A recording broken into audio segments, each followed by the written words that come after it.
मैं बच्चा दे बिली से पूरा ले जा। एमा खस्सी कौन ह? अरे हाय खसी ललका वाला हो। हम्म ललका वाला ए हाय खसी हो मोटका। हाँ कितना लेबू एकर?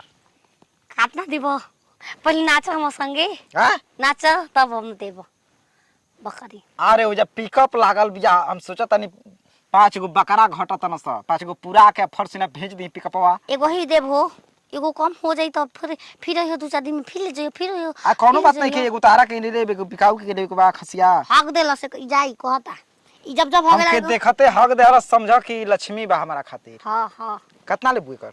ई एकर इतना हम कतनो ना ले। हां एकर हम कतनो ना ले।